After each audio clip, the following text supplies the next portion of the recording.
Welcome to Diligent's second webinar in the series with the Governance Institute of Australia.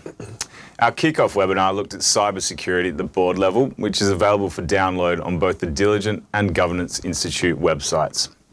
My name is Andrew Carrick and I'm the Customer Success Director for Australia and New Zealand for Diligent. Diligent provides governance software for boards and leadership teams, and we have over 140,000 users worldwide across 72 countries.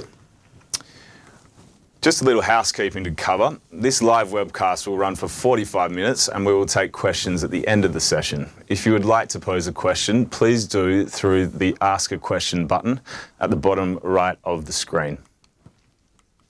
You will also receive a survey at the end to provide your feedback and any questions that we weren't able to cover during the session, and will be managed directly between you and the guest speakers. Today's session, we will be looking at how to build rapport and trust with your chairperson and offering some practical advice and traps to avoid. We're delighted to have two guest speakers with us today to provide their insights on this topic. Firstly, David Schwarz is the Managing Director of Board Direction, a company set up to help people develop board careers.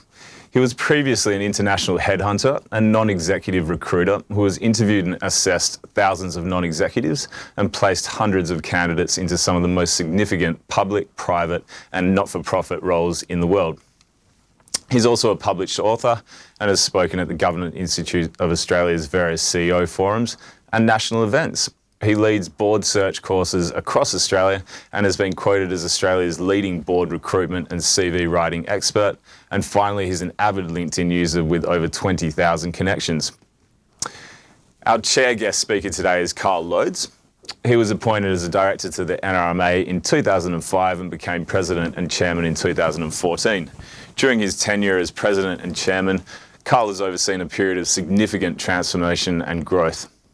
This year, a new CEO was appointed and the NRMA embarked on an aggressive new strategy to place itself at the front of its members' needs in the coming years. Prior to NRMA, Kyle successfully established, grew and ran an independent car broking business that disrupted the motor vehicle retail industry. The business introduced a new and easier way for people to purchase new and used cars, and almost 15 years of successful growth, the business was purchased by a listed company and integrated into their larger operations.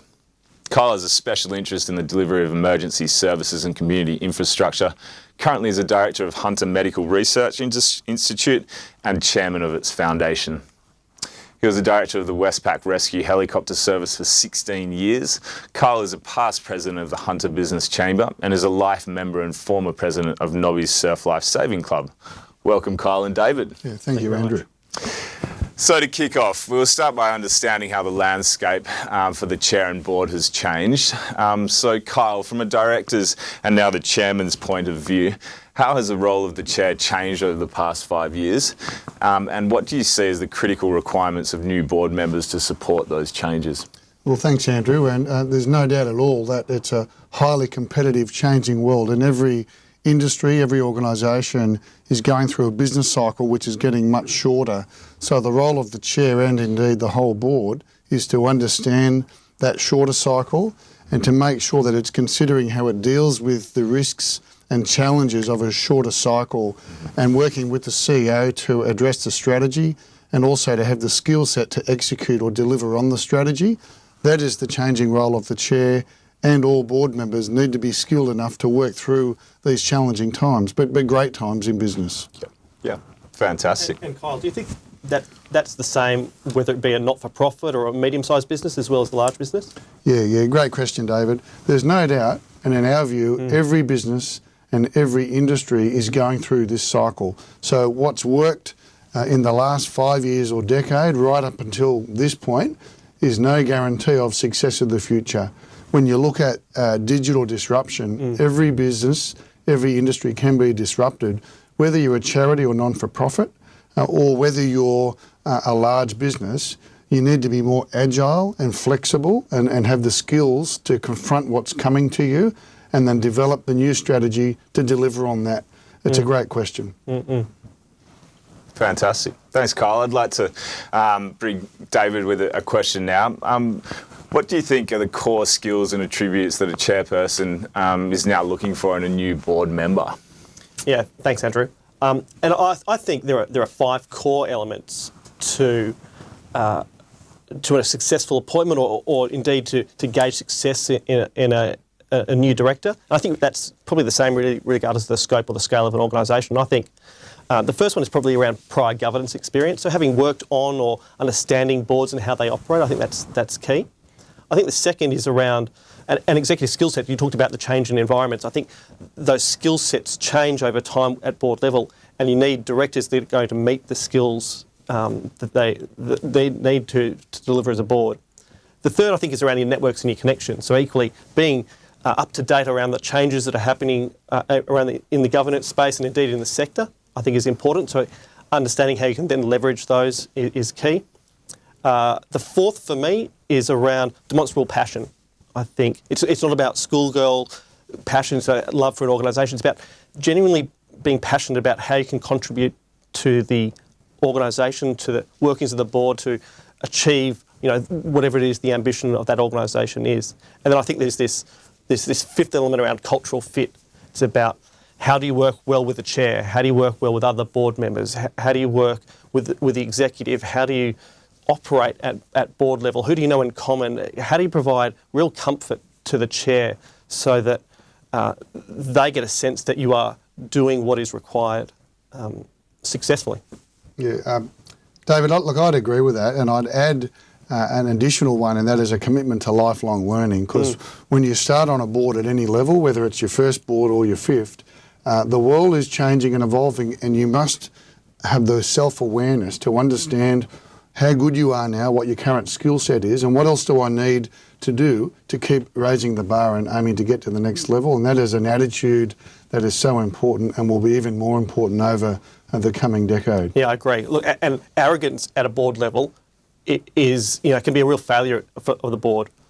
It can lead to disruption. It can lead to a clashing of heads and minds. And by definition, being part of a board is being part of a group of decision makers. Thinking that you know everything and that you can only teach is really disruptive. Very true. Yeah.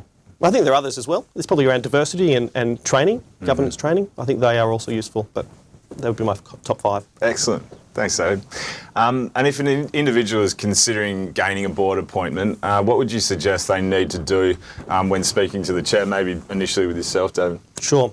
Look, I think the first thing any prospective candidate needs to understand is that the chair is key in this process. Yes, they're going to have other stakeholders that they need to engage in the appointment process, but understanding that the chair and their reputation is going to be absolutely needs to be addressed, and you need to therefore provide comfort to myself, a recruiter, or indeed the chair directly. They are the best possible person for the role. In order to do that, you need to be absolutely clear about what it is your contribution is going to be. It may be valuable in an executive capacity, but you need to understand how it's valuable at board level and how those skills can lead to better board decision making, better strategy, better future-proofing a business. I agree with that. I think it's so important to have a conversation, whether it's informally or formally, with the chair to understand the chair's expectations. And many organisations have an annual review, which then looks at how we're going to work together as a board, what are the expectations of the chair, and understanding also making sure that doesn't conflict with the role of the CEO, so that it's really separated. So then it's crystal clear, these are the expectations over the next 12 months or beyond, and then you chip away at working to achieve that. Yeah, and so that's interesting.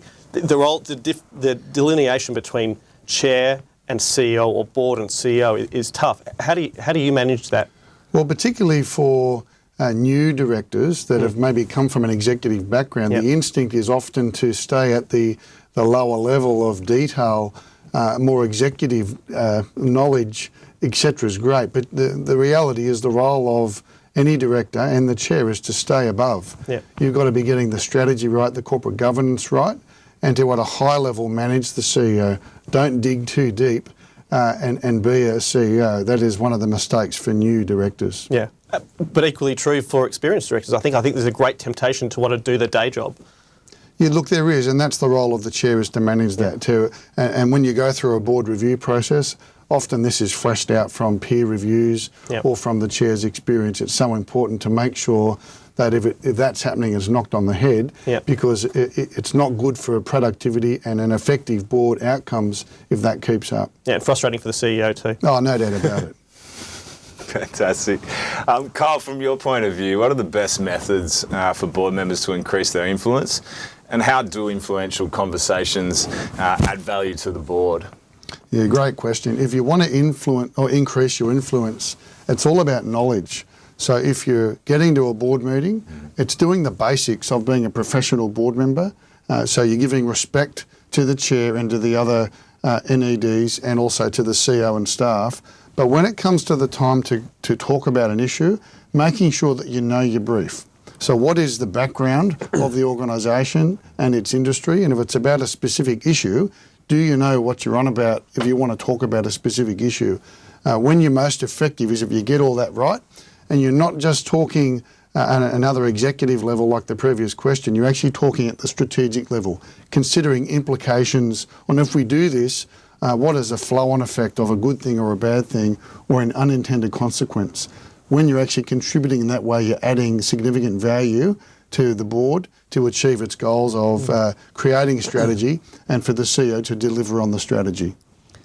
And Kyle, how often are those conversations had at board level as opposed to outside of a formal board environment? Do you think those informal conversations are as powerful?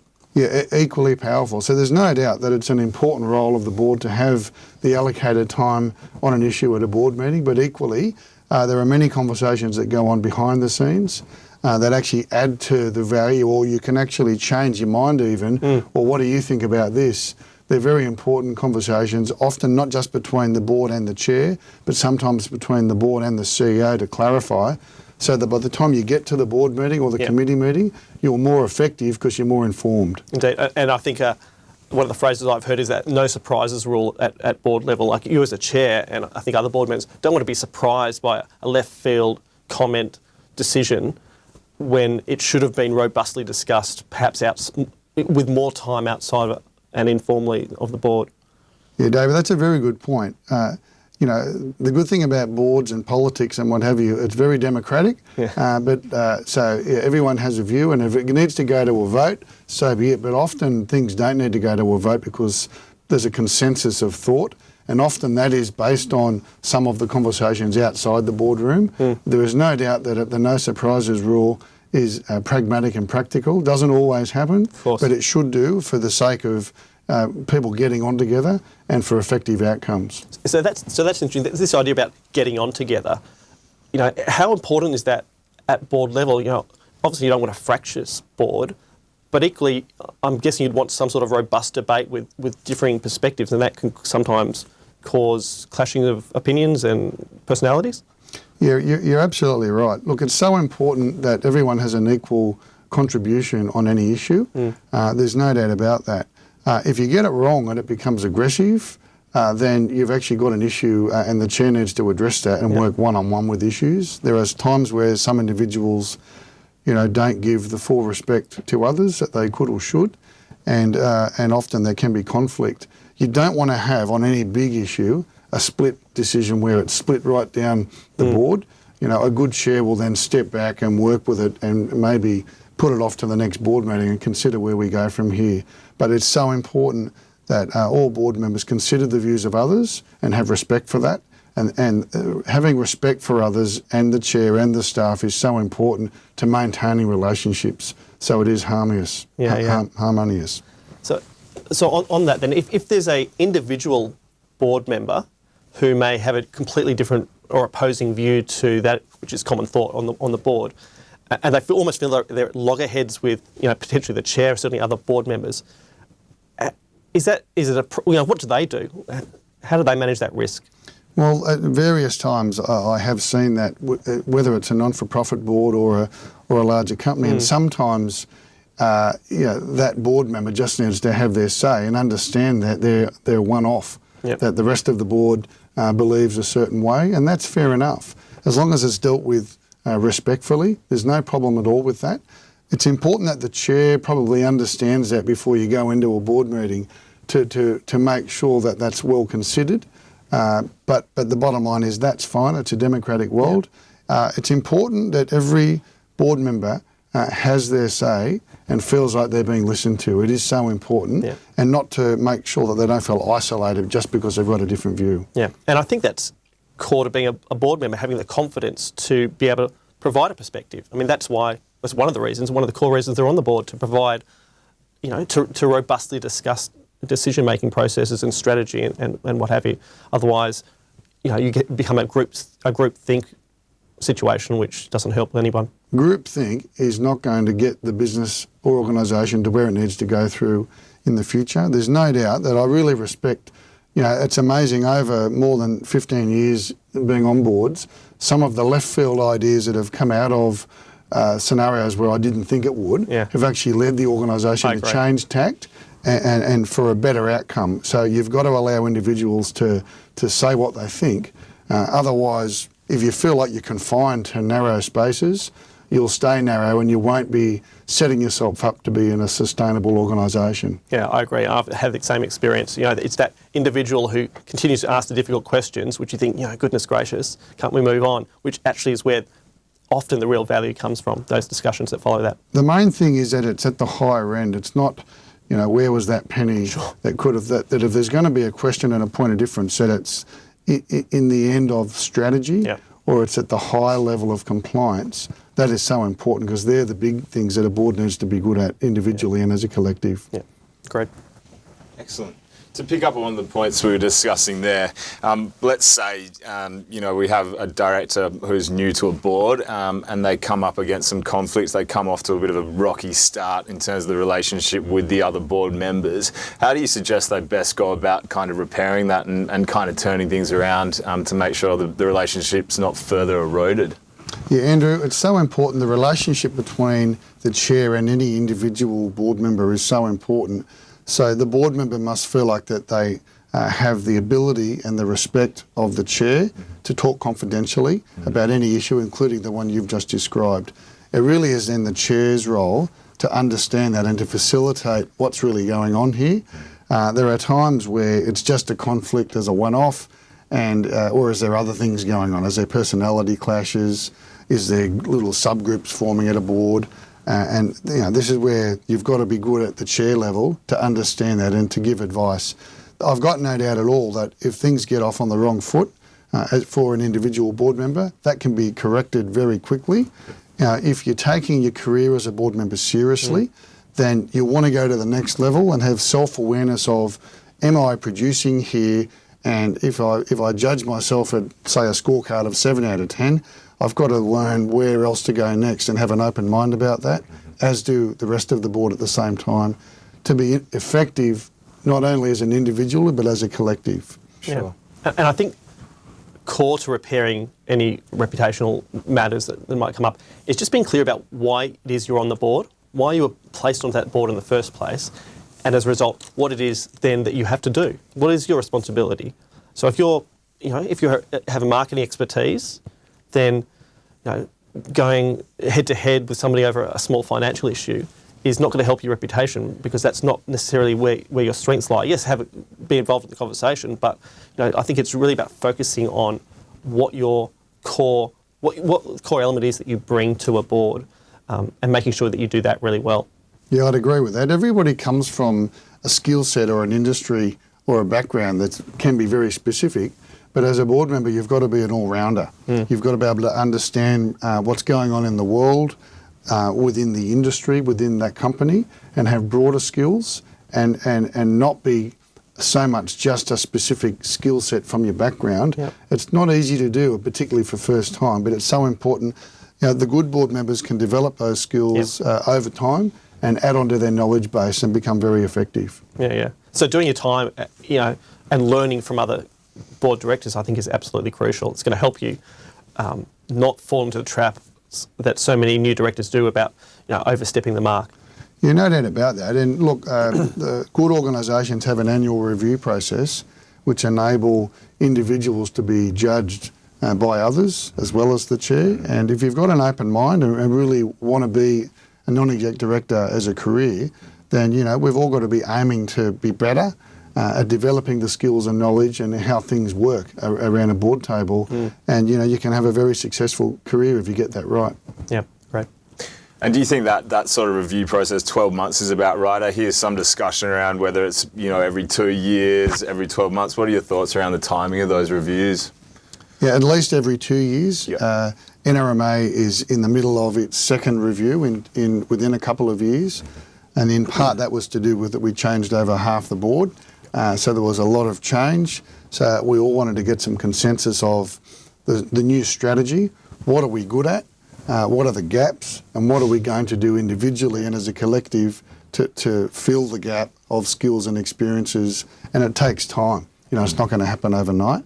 It's about awareness of yourself and what's going on as a collective. Yeah, I agree. And it's also about, I would imagine, and certainly the ones that I do, it's about measuring the performance of the board over a period of time. We measure everything else, and board performance can be measured regardless of the change of board directors. You can still understand and measure against certain criteria to see how the board is performing. So I think doing them more regularly than less regularly is a good thing.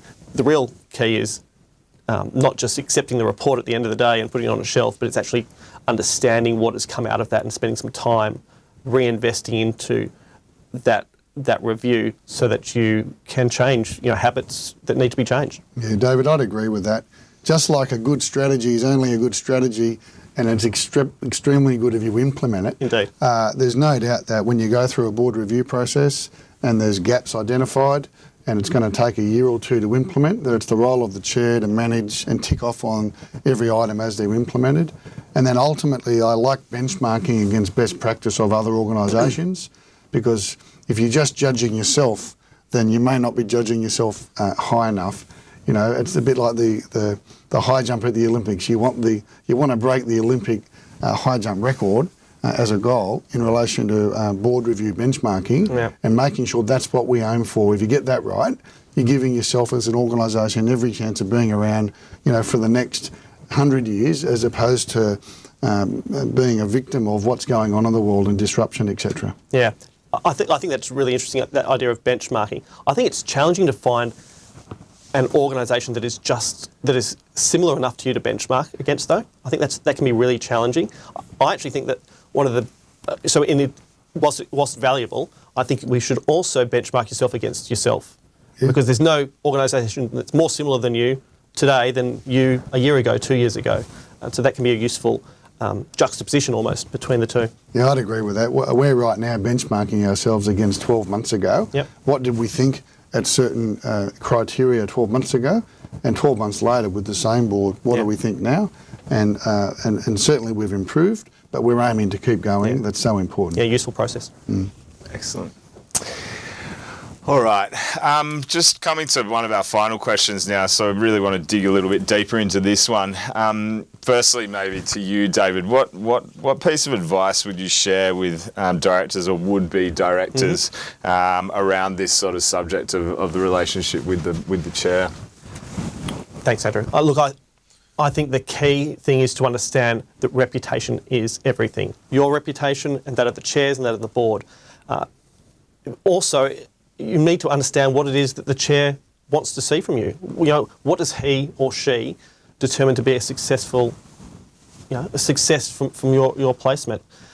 So being clear about what it is you offer, why it's valuable at board level, what the chair wants, and what they want to see from you, all funneled into the direction of reputational quality. I think is absolutely key. So what it is you offer and understanding the chair's risks. Sure. Yeah, David, I'd agree with that. Reputation and culture is so important. It does need to start at the top and be led at the board level. And getting that right, it flows right through to the service delivery level, with staff. And understanding, to your point, that as an individual, I can highly influence culture and my own reputation as an individual, as of the organisation. And one thing that the NRMA will not compromise on is reputation and culture. So it's front and centre when we're considering where we may go in the future and how we do it, what businesses we invest in. It's so important that we, walk the talk in that space. Yeah, and the byproduct of that is that you attract quality board members who recognise that they've worked hard for their reputation, and it's not going to be risked should they decide to take an appointment on your board. Yeah, look, it's no compromises there. Full stop. Yeah, I agree. No problems.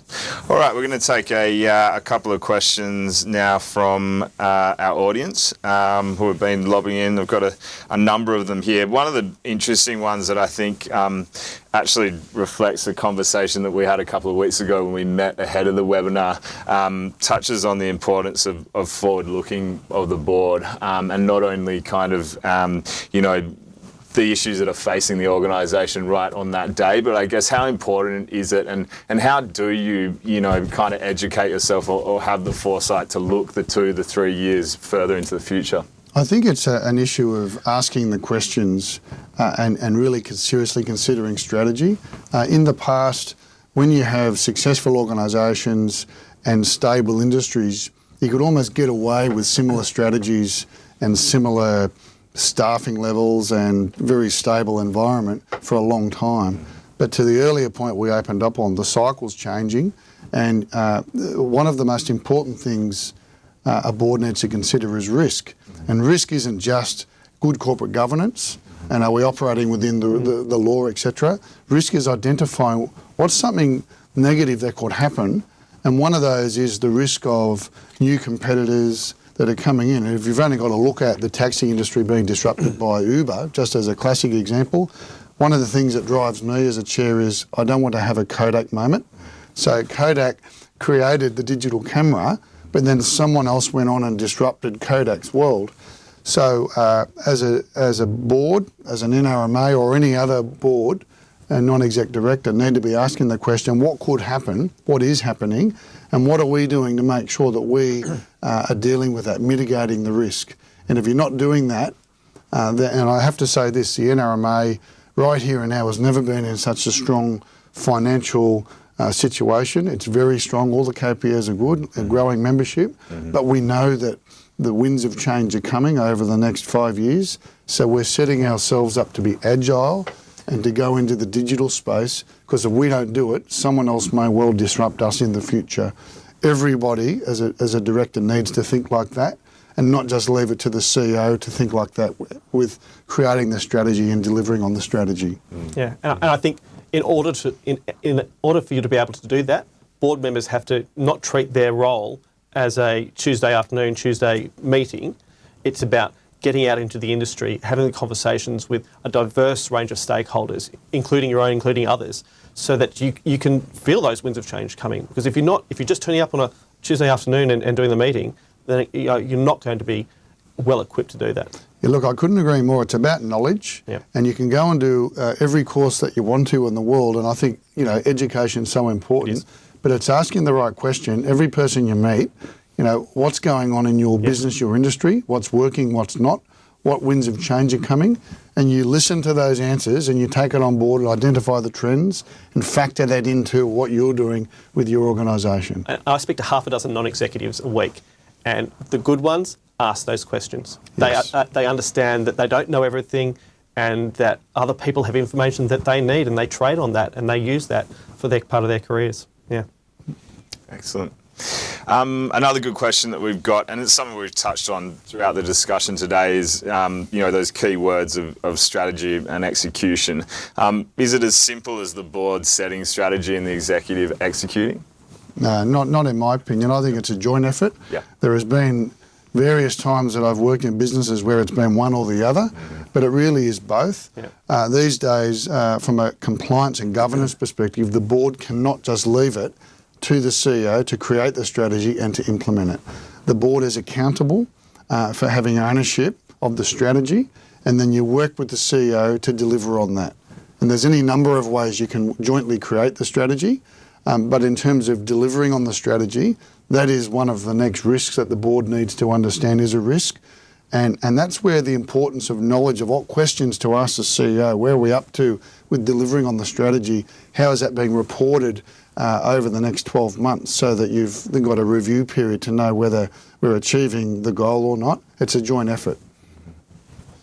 No, I agree, and we touched on this earlier. There is a real point of tension between who owns strategy in a board or how it's delivered, but it has to be owned at least at some point by the board themselves. They have to own it. They are held responsible for it. The mechanisms of how that's implemented and how you come to that decision, up for grabs. But at the end of the day, the board has to own it, but it might be developed elsewhere.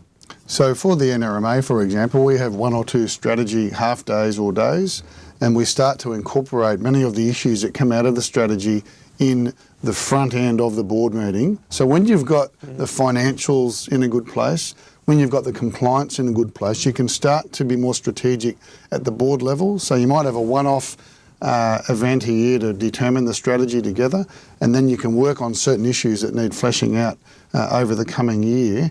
And the board has got an active role and can in fact contribute greatly at the strategic level, you know, depending on where they've come from. In terms of the NRMA strategy, we've handpicked new board members from diverse experiences so that those experiences can add to the strategy of the NRMA. That's so important. Do you get independent strategists, consultants to help you with that strategy development, or do you do it internally, in-house? We've actually got a full-time direct report to the CEO that is in charge of strategy. Now, at times, depending on the area that you're looking at, so for example, digital business expertise, you might bring in an outsider if you're short in that skill set. The world of NRMA in the future will be very digital focused, so we're starting to employ the people directly because we know that many of the front-end service deliveries for future businesses and our investments will be via digital. So we're buying in the skill set at employee level. Yeah. But of course, if there's a gap, you always bring in a consultant. Yeah. So, I mean, that digital future, changes in the future, are often poorly represented at board level, I find. And certainly a lot of IT people that I speak to talk about the value that they can bring, but I don't often see that translate at board level. I think it's incredibly important, but there's a finite number of positions to be held on a board. What are your thoughts? Yeah, we've got a view that we want the best of both worlds. If we want a director with digital experience, we want to try and find someone that's got that current experience, but they've come from somewhere with other experience in other industries that can add even more value. So we want the best of both worlds, but I don't disagree that at board level, we believe you do need a greater knowledge of the digital space. When every industry and every business can be disrupted via technology and service delivery like on a mobile phone like Uber, then you really need to know more as a director. No, and that's another question that's kind of come up. Moving on to that idea of disruption, obviously with your background as well. What kind of checks in place, or how do you take a step back at certain points in time to make sure? I guess it's a difficult question, but to ensure that you see, at a higher level what's coming, what could potentially be the risk of disruption for the industry that you're in. So there's no doubt at all, I spoke of Uber and the taxi industry earlier, there's no doubt at all that the taxi service response post-Uber has improved significantly. So if they were asking the questions a decade ago or 5 years ago, what could happen and following worldwide trends, then they may have been more advanced with that response. So we're right now looking to understand our core business in the NRMA, and there's a number of them, what's happening in the world, and there's already businesses being set up and established which have got a low cost base via the digital type of process. So we're looking right now to understand that, and then looking at how do we play in that. So what is our knowledge in that space that we have? So even if we look to, you don't just want to replicate, you actually need to find a way to look after your members or customers even more with digital technology. But you've got to get it right, because many people think, we're just going to play in digital and get it wrong. It's got to be the right digital, and it's about what outcomes you're actually delivering to customers. So looking it through from a consumer perspective, what's going on of what service levels are being delivered, and are we delivering that now? And if we're not, let's go and find a way to do that. I think Kyle knows what he's talking about. Absolutely. All right, no problems at all. I just have one final question. In your experience when hiring a new board member, what are the best steps for new directors to immerse themselves in the kind of positive board dynamics? Maybe starting with you, David, what advice would you give to that new director?